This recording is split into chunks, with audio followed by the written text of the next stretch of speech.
The food you eat, the water you drink, the products you rub into your skin, the cleaners you use in your home. Most people never think about any of it. They definitely don't think about their clothes or the receipt they're handed at the checkout counter. But what if all of this was quietly working against you? None of it feels dangerous. None of it looks like a threat to your health or your fertility, but it is. And this isn't speculation. It isn't fear-mongering. It's science. So what are we talking about here? A handful of studies? Actually, no. Not a handful of studies, not a few hundred either. We're talking about thousands of peer-reviewed studies that show that in fact exposure to everyday chemicals and even organic ingredients can interfere with hormones, impede health goals, and negatively affect fertility. In this course, we will pull back the curtain.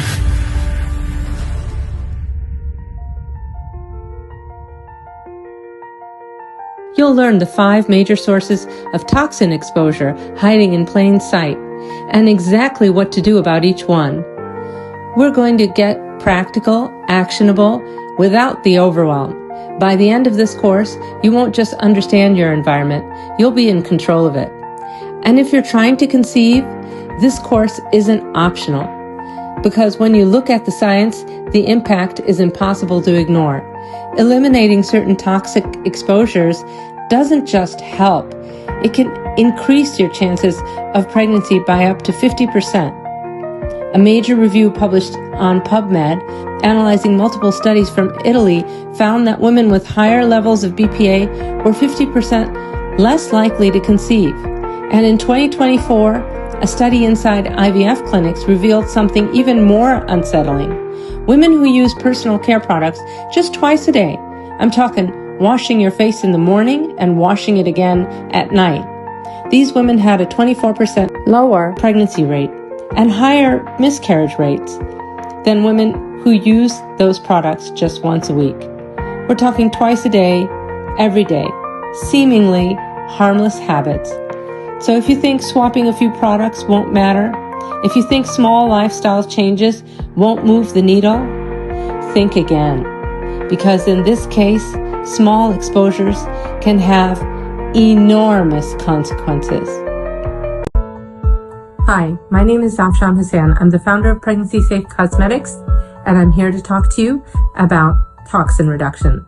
As a founder of a company that has fertility programs and toxin reduction programs in over 20 fertility clinics in the USA, 8 wellness clinics, and a number of dental practices, I can tell you that one of the most commonly asked questions I get is, how much do I have to reduce? And where do I start? So let me answer that. First of all, toxin reduction is not unlike anything else you do. It's not unlike, for example, deciding to lose weight. What's the first thing you do when you decide to lose weight? Well, you get rid of those donuts. By donuts, I mean anything that is so obviously harmful to you getting to your health goal. So with toxin reduction, it's not all that different. The first thing you want to do is get rid of those ingredients and exposures that are definitely going to harm you. And the powers that be, I'm talking about the organizations that deem an ingredient toxic or not, they have decided that there are certain categories and certain criteria that an ingredient has to meet in order to be qualified as a toxin. In other words, really harmful to your health. And so I'm going to run through those categories. The first big one is a carcinogen, anything that causes you cancer. The second one is anything that harms your organs. So let's say you inhale a substance and it hurts your lungs. That would be qualified as a toxin. A third category is anything that does reproductive harm. For example, it causes you to have a spontaneous abortion, in other words, a miscarriage, or it causes your child to be born with birth defects. That would be classified as a toxin. A more recent classification is also anything that disrupts your hormones, or is called an endocrine disruptor. And these are the major categories of harm that the world authorities will look to say, okay, this substance is definitely toxic. So as you can see, there are no casual standards when it comes to labeling something a toxin. It isn't classified that way because it might be problematic. the bar is actually quite high. An ingredient has to be proven to cause cancer, organ damage, birth defects, miscarriage, or disrupt the endocrine system strongly enough to trigger diagnosable diseases like hypothyroidism. That's the threshold. Ingredients that have a subtle impact or a theoretical impact are usually not at all classified as toxic. Something has to be undeniably harmful to earn that label, which is why eliminating these big baddies is a logical first move. If something is clearly linked to disease, organ damage, reproductive harm, you remove it. But here's the harder question. Is that enough? If your goal is simply to live a generally healthier life, maybe. But most people aren't aiming for generally healthier. They're trying to reach a specific health goal: fertility, hormone balance, energy, recovery, longevity, and this is where things get complicated. The fact of the matter is that we are all exposed every day to substances that are not officially classified as harmful, but often that classification doesn't exist because the evidence isn't definitive enough, or the effects aren't dramatic enough, or then the impact isn't universal. And that's actually a problem. Imagine a chemical that slightly slows a biological process, not enough to cause a disease, not enough to trigger alarm bells, but enough to make it harder for a 38-year-old woman to conceive while having little to no measurable impact on a 25-year-old. That chemical's impact is variable, indirect, and harder to prove. So it doesn't get flagged.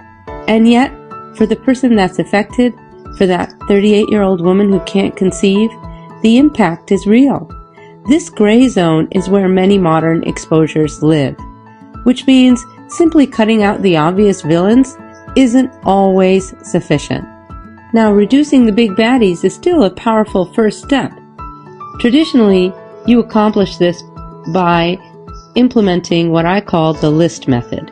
You download that list of 52 food additives to avoid, you memorize ingredient names you can't pronounce, you switch to organic whole foods, you research water filters, you hunt for non-toxic cleaning supplies, non-toxic clothing, non-toxic cookware, and you do all this while still trying hard not to feel overwhelmed or feel like clean living is your second full-time job.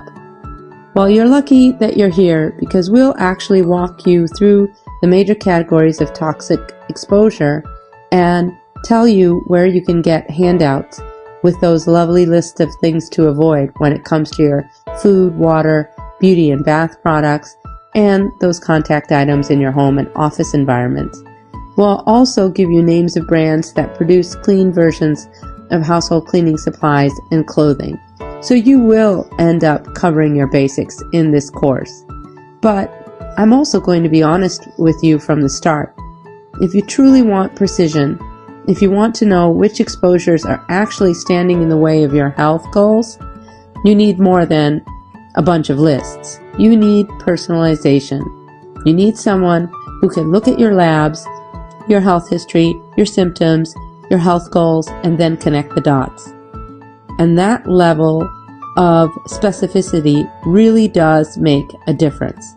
And to prove it to you, I'm going to walk you through a real client case, a real fertility patient whose outcome changed dramatically once we stopped using generic lists and started targeting the exposures that actually mattered in her body. After that case, we'll circle back and I'll tell you where to get all of these handouts and how you can start eliminating the big baddies.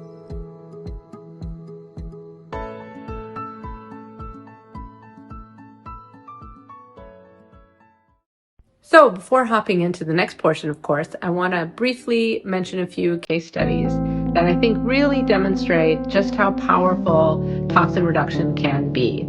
The first case study I want to mention is Katie and Neil. Katie and Neil came to me. Katie was, I think, 34 at the time. Now she's 35, and Neil's 37. Now he's 38. And basically, they had one child. They wanted to have a second, had been trying for 18 months, and didn't achieve their goal. So when they came to me, what's interesting is while I was working with them, there was another couple who was experiencing very similar issues. Both the women had roughly about the same age, the men had roughly about the same age. Both the men had motility issues and issues with their sperm, and both women had Hashimoto's. And this other couple was very, very active on social media, talking about everything they did with their doctors, with their coaches, and they were working with another coach, not me. But both of these couples ended up being at CNY Fertility, cycling about the same time. And really the big difference in my approach and that other coach's approach was the approach to toxin reduction. The other coach used the kind of standard list method, which is a good first approach, but an approach that is not personalized. So you still end up missing out on eliminating key environmental exposures that are getting in the way of you reaching your health goal. Now, I want you to notice what we achieved with Katie and Neil when we went further and actually personalized the approach. Katie and Neil ended up having 40 eggs retrieved, or Katie had 40 eggs retrieved, and they ended up making 19 embryos that made it to day 5, folks. So that is amazing. That's the kind of result you might get with a woman, with a couple in their young, early 20s, but not in their 30s. Go to ChatGPT and ask, what is a great result for a 35-year-old, 34-year-old?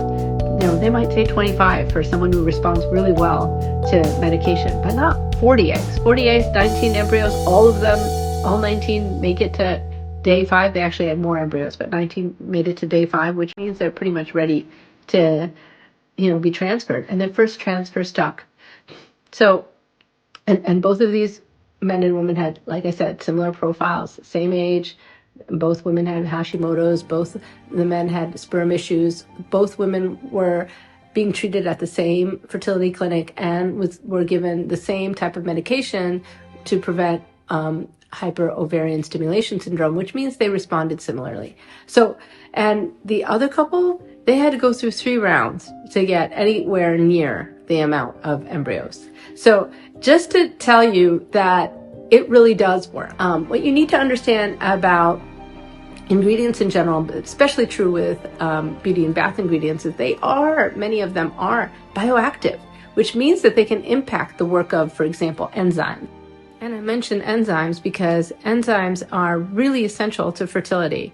They drive follicular genesis, or the creation of follicles, steroid genesis, the creation of hormones. They are implicated in your body's processing of hormones, of clearing toxins, of even our absorption, our ability to absorb and use medication. So if you have an ingredient that is impacting that, that's important, right? Now you might say, well, but do we have evidence that, administering something on your skin, in other words, topically, is actually going to impact the work of an enzyme? And here I want to say, yes, we have mouse studies. We have mouse studies where they gave the mouse some steroid, and then they topically administered an ingredient that changed the way the enzyme worked, either augmented it or inhibited it. And they found that actually it did change things. It did affect what the mouse was getting in terms of the amount of steroid. So we do know that topical administrations of, certain ingredients that are bioactive do change the work of enzymes. And that's very important to understand because none of these ingredients are considered toxic.